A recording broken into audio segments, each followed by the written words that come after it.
Good morning, everyone. Welcome to the digital classroom with Holy Heart Schools.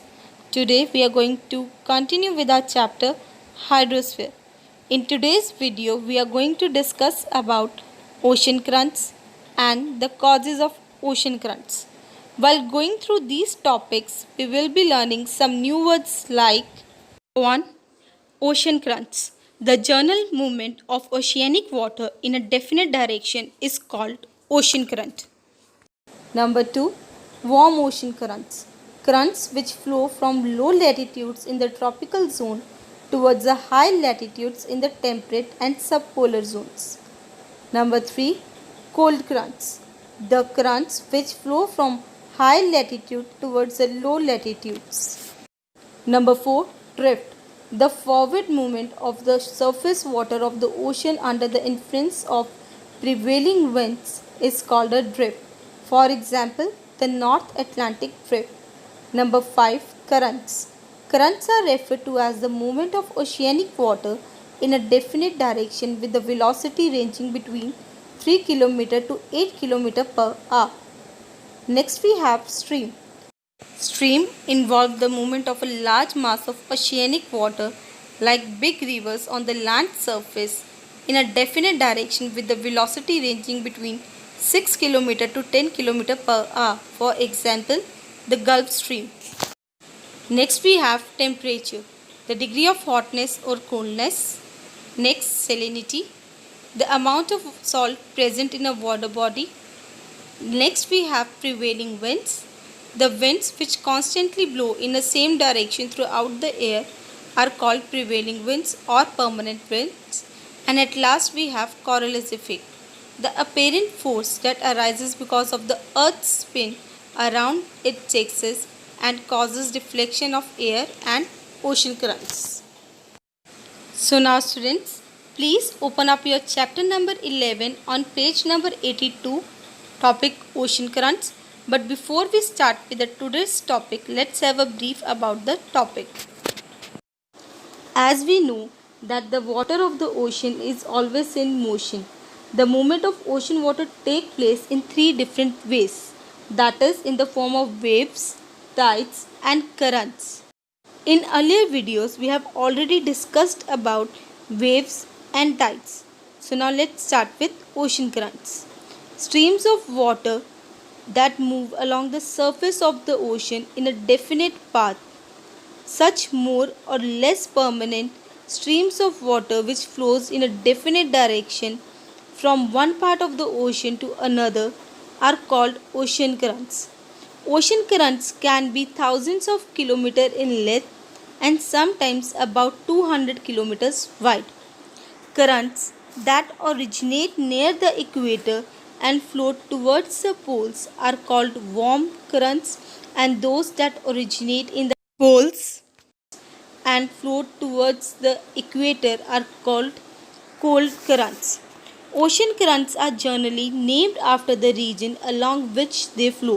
For example, the warm ocean current flowing along the Brazilian coast is called the Brazilian current, and the cold current flowing along the Labrador coast is known as Labrador current. So now let's start with the reading of the topic today.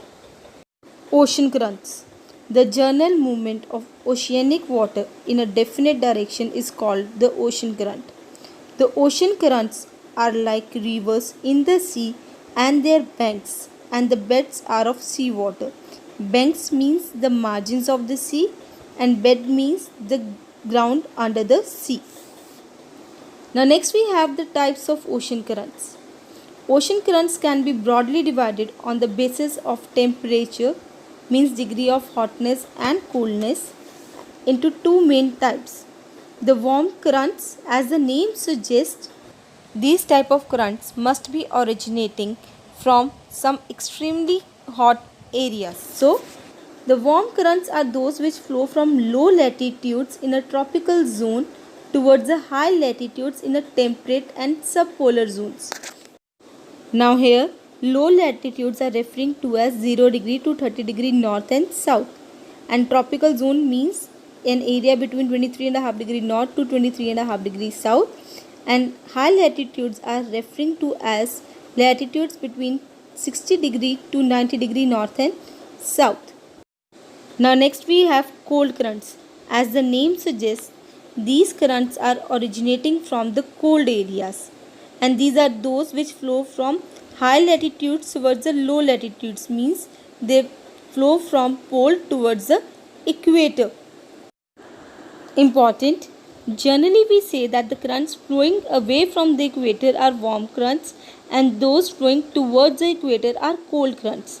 The actual difference of temperature, means degree of hotness and coolness, between the warm and cold currents is only of a few degrees.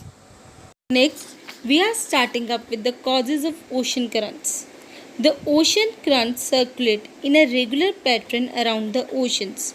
The origin and the nature of the movement of the currents depend on some important factors like temperature, salinity, evaporation from the ocean surface, direction of the prevailing winds, and rotation of the earth.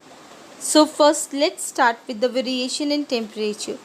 Ocean currents are caused by the variation in temperature.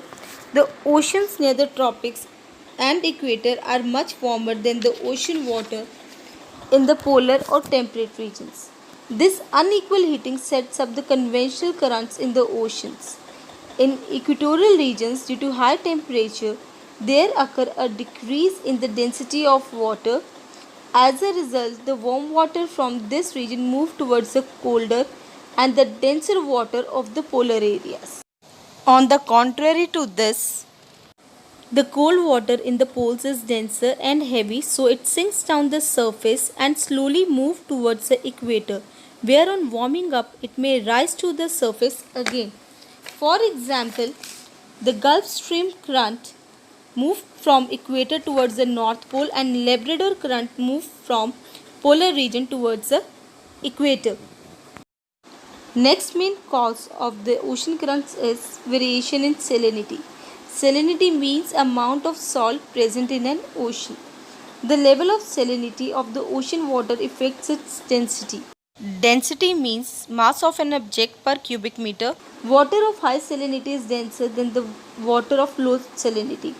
Thus, water of low salinity flows into the water of high salinity, flowing at the bottom. For example, Mediterranean Sea is more saline, hence denser as compared to the less saline, less denser Atlantic Ocean. Therefore, Atlantic water flows into the Mediterranean Sea surface. So now let's read causes of ocean currents. The ocean currents are caused due to the combined effect of several factors acting internally as well as externally. Some of them are as under: number 1, variation in the temperature of ocean water. Temperature here means degree of hotness and coldness.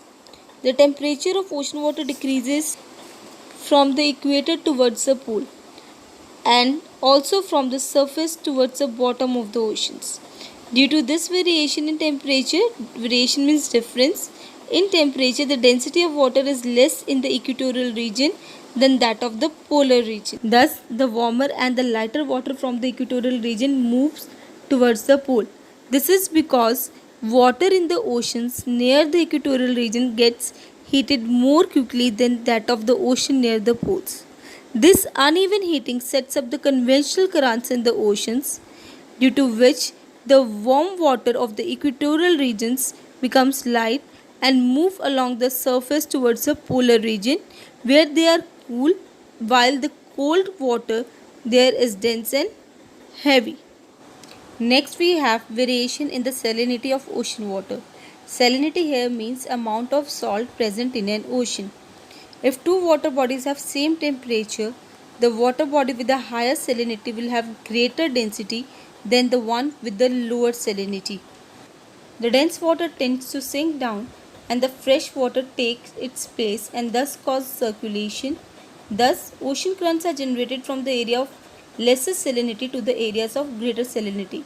Here I have already given the example of Mediterranean Sea and Atlantic Ocean, where the Mediterranean Sea is more saline and hence denser. So the water of Atlantic Ocean, which is less saline, flows into the Mediterranean Sea surface. Next we have the prevailing winds. Prevailing winds are also known as the permanent winds. The name of these winds are trade winds, westerlies and monsoon. Trade winds blow between the equator and the tropics. These winds move the equatorial water polewards and westwards. They warm the eastern coast of the continents. Example, the North Equatorial Current warm up the eastern coast of North America as a Gulf Stream, and South Equatorial Current warms up the eastern coast of Brazil as the warm Brazilian Current. Then we have westerlies. Now westerlies blow in the temperate latitude and results in the northeasterly flow of water in the northern hemisphere and opposite in the southern hemisphere. The westerlies force the warm Gulf Stream to western coast of Europe as the North Atlantic drift.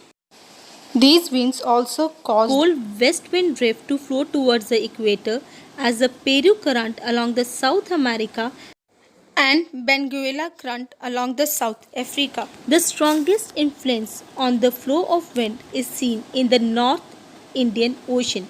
Due to the prevailing winds, the direction of the currents change from southwest in the summer to northeast in the winter.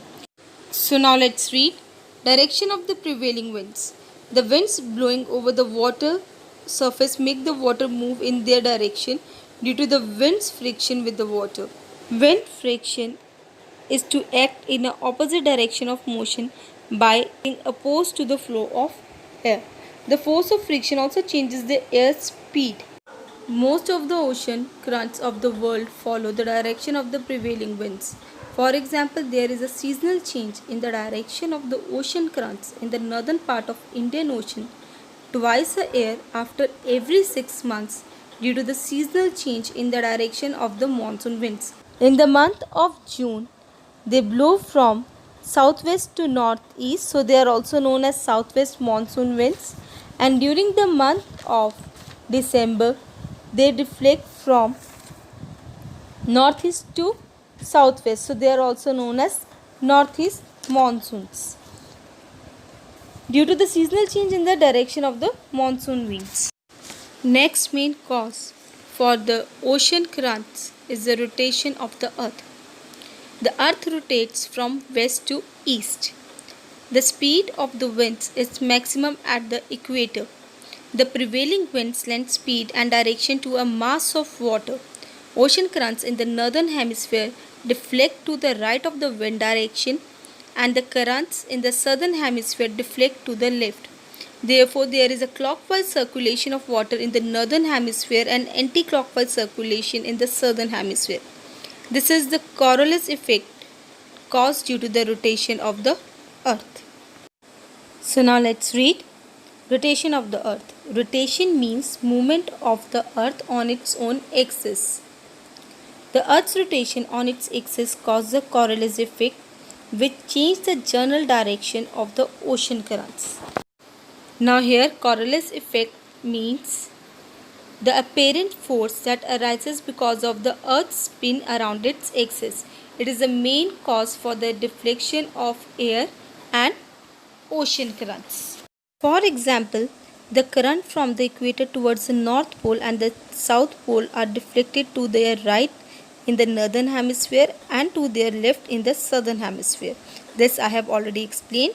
The rotational force also causes the movement of ocean water near the equator in the opposite direction. The next main factor that leads to the occurrence of ocean currents is the evaporation from ocean surface. In the equatorial region, the rate of evaporation is very high, due to which the water level decreases quickly. On the other hand, in polar regions, the rate of evaporation is low. So this area have high ocean water level. And as we know that all oceans are interconnected, so cold water from the poles move towards the equator as a current.